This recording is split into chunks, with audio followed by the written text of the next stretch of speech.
on vinyl community? Welcome to another video with the Record Spinner. In today's video, I'm going to be doing an unboxing of the Dream Theater Volume 1 7LP vinyl box set. This set brings together 4 of the band's early albums. I'm not going to say first 4 because it doesn't include When Dream and Day Unite, which was owned by MCA, Geffen, Mechanic Records. But this set features Images and Words, Awake, Falling into Infinity, and Metropolis Part 2, Scenes from a Memory. It does go without saying that Dream Theater is by far the most influential progressive metal band, very much pioneering the genre, bringing together progressive rock elements found in bands such as King Crimson, Yes, and Genesis, and some of the more harder-edged metal stylings from bands like Iron Maiden and Metallica. Put the two together, and bam, you have Dream Theater.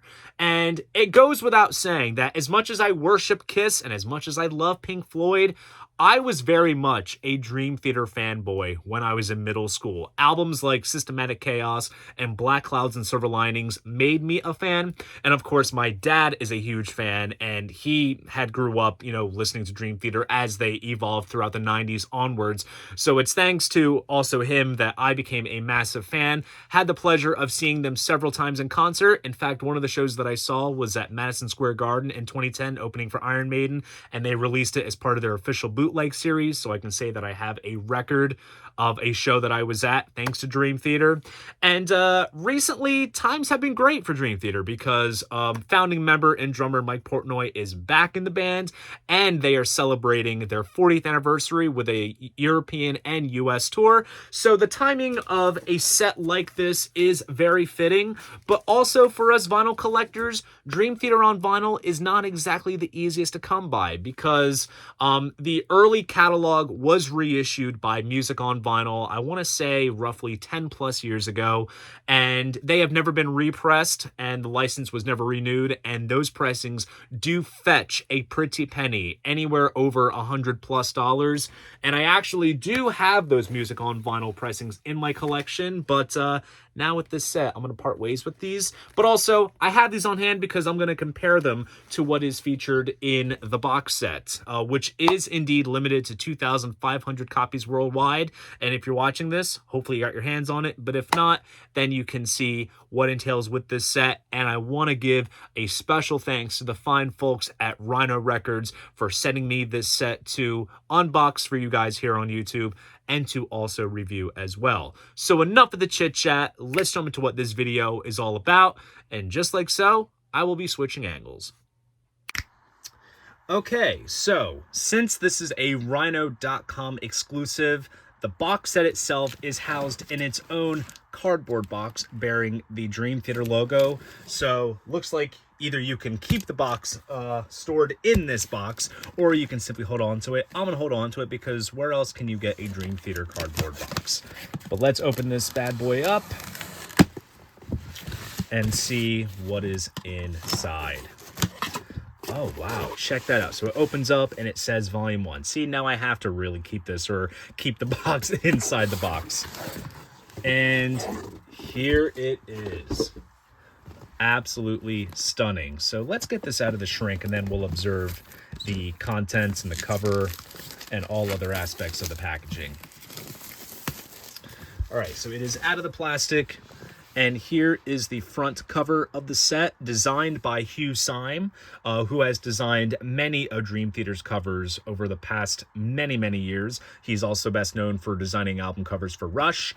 And what we have here is a little bit of like a sort of hybrid of elements from other album covers. So we have, of course, the girl from Images and Words. You see the flaming heart there, the moon from Awake, along with the mirror. You see the face inside here from Scenes from Memory, the two binocular guys from Falling into Infinity. A nice little mishmash of various elements from the album covers that are referenced in this box set. Then here is the spine, which looks just like that, and it says Volume 1 across the top. And then here is the back with the flaming heart with the barbed wire taken from Images and Words, and it lists the 4 albums featured in this set.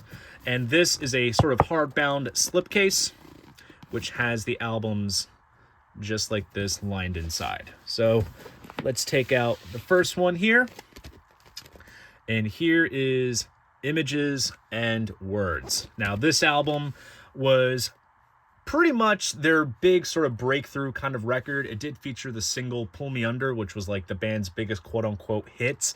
But of course, it features other staple tracks of the early Dream Theater canon, such as Take the Time, Another Day, Metropolis Part 1, Learning to Live, Under a Glass Moon, all that stuff.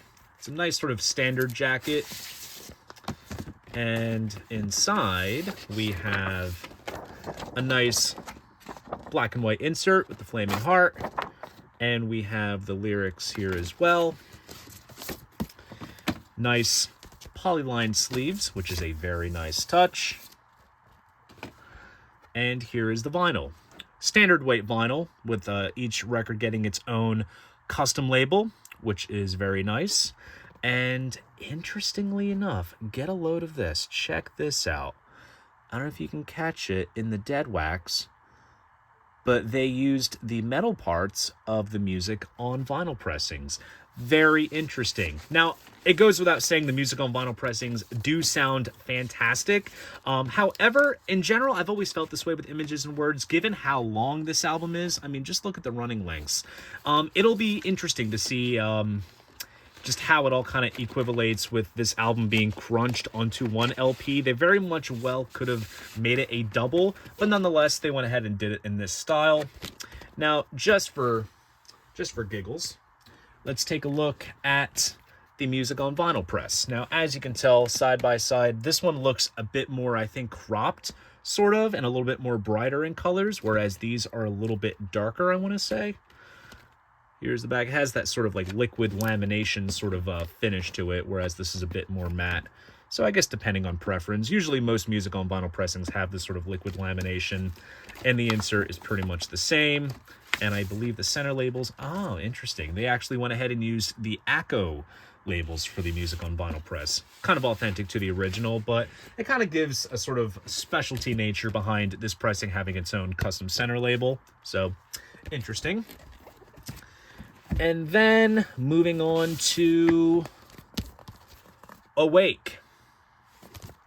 This is a double album here. This features Caught in a Web, 6 O'Clock, the great sort of mini suite of Erotomania, Voices in the Silent Man, Lie, which is a great single, Lifting Shadows Off a Dream, which is a kind of cool Pink Floyd meets U2-ish kind of track, which is very cool. Features the early sort of classic lineup of John Mayung, John Petrucci, James LaBrie, Kevin Moore on keyboards, and Mike Portnoy. Same with Images and Words as well. Should have pointed that out. Now, this is a gatefold jacket, which opens up just like this. Band photo inside, and we have all the lyrics on this side. Nice little insert with individual band shots. And there's a cool studio shot of the full band there with all kinds of credits and thank yous.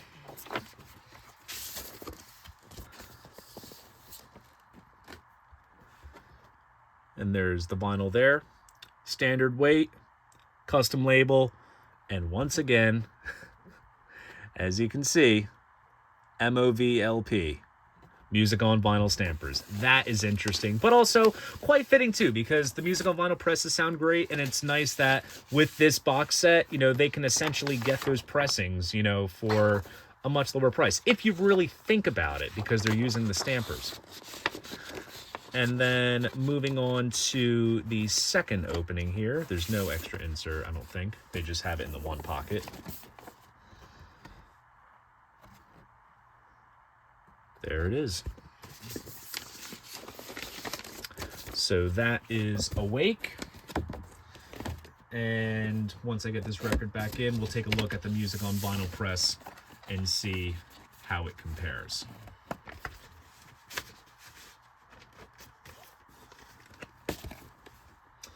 All right, so the obvious comparison here is that this is a single pocket jacket. So what they did was they more or less, oh, this is an interesting mishmash. It's been a while since I last looked at these.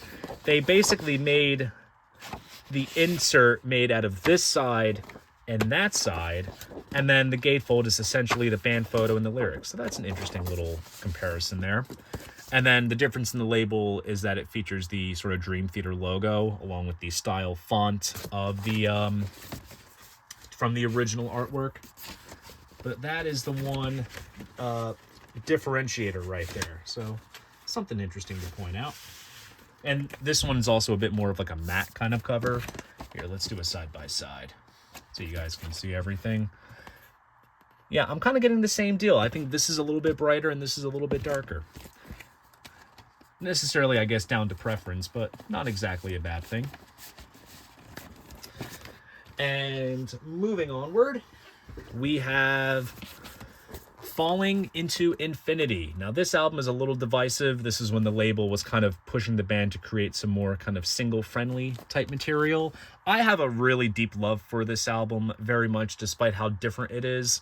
But it's really not bad. Derek Sherinian is on keyboards on this record, and there's tracks on here that are absolute classics, such as Peruvian Skies, Hollow Years. Some of the frustrations felt with the label stuff is kind of referencing songs like Just Let Me Breathe, Burning My Soul, and New Millennium. And then, of course, there's some great epics like Line in the Sand and Trial of Tears. And this is another gatefold here, which is pretty much the kind of the CD booklet kind of spread around with all these band images and all the lyrics, which is very cool. No inserts in here. And here we have another custom label utilizing the sort of binoculars motif. And as best as I can recall, this is basically this the CD label just made as the center label for the vinyl, which is pretty fitting. At least they kind of went that far to do that. And then here is the other LP. I do have to say, all these LPs do look absolutely fantastic.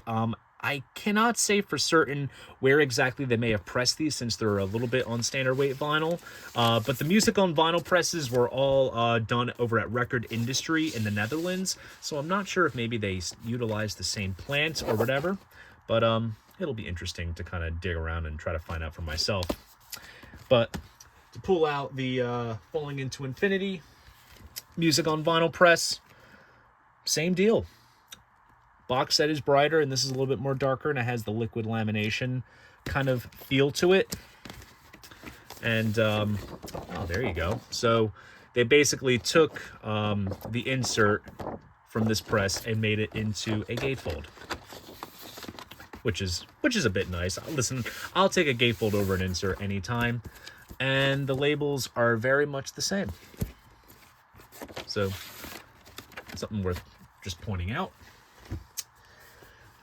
And then we move on to Metropolis Part 2, Scenes from a Memory. Now, a lot of people adore this record. I myself am one of them. I think this is probably Dream Theater's greatest album. On this album, you have the classic lineup of Petrucci, Mayung, Labrie, Portnoy, and Jordan Rudess on keyboards. He joined the band after doing the Liquid Tension Experiment albums, and this is just an absolutely phenomenal record, concept album about reincarnation and kind of becoming one with oneself.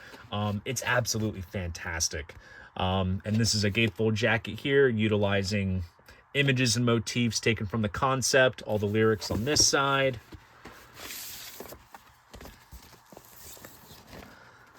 And here is the center label here. Very nice stuff. If memory serves me correct, get it, Scenes from Memory, I think they more or less used the CD label for the custom labels here. To the best of my knowledge, my CD copy of this album that I bought when I was in like 6th grade has seen better days, let's just say that. But this is an album that I absolutely adore, and it's always a blast to like hear this album in its entirety and revisit it after a while. Always a thrill. And like I said, this is probably their best album, I would say, in my opinion. And also kind of a fitting sort of point to kind of wrap up the first box set with basically how they started out and sort of kind of went through an interesting period in the mid-90s with Kevin Moore leaving, Derek Sherinian in, pressures from the label, and then basically making their own rules with this album. It's a nice way to kind of bring everything together full circle. Now, moving on to the music on vinyl press. You can point it out, a little bit more contrast and darkness here. Oh, okay. I don't know if you can really tell. Yeah, the photos are kind of the same. You can kind of catch it there. Same size. Gatefold's pretty much the same. Oh, wait a second. I don't think... I'll have to double check the box set. There's a bonus insert with the music on vinyl press. Let's take a look. Is that included? Oh, so this insert is only in the music on vinyl version, which basically just has track listing credits. It's nothing too insane. And I think, if I can recall, center labels are basically the same as well. But overall, I am really stoked for this set, and I think it's a great opportunity for Dream Theater fans to snag these albums up if you missed them the first time around with the initial music on vinyl pressings. And hell, you're kind of basically buying those finally, since they reused the metal parts from those pressings for this. But nonetheless, this is an absolutely fantastic box set. Definitely check it out for yourself if you want Volume 1 of the early catalog of Dream Theater.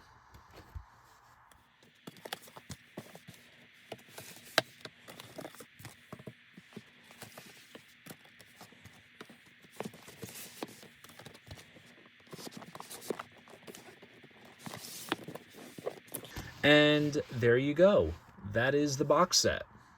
So there you guys go. That is my unboxing of the Dream Theater Volume 1 7 LP vinyl box set.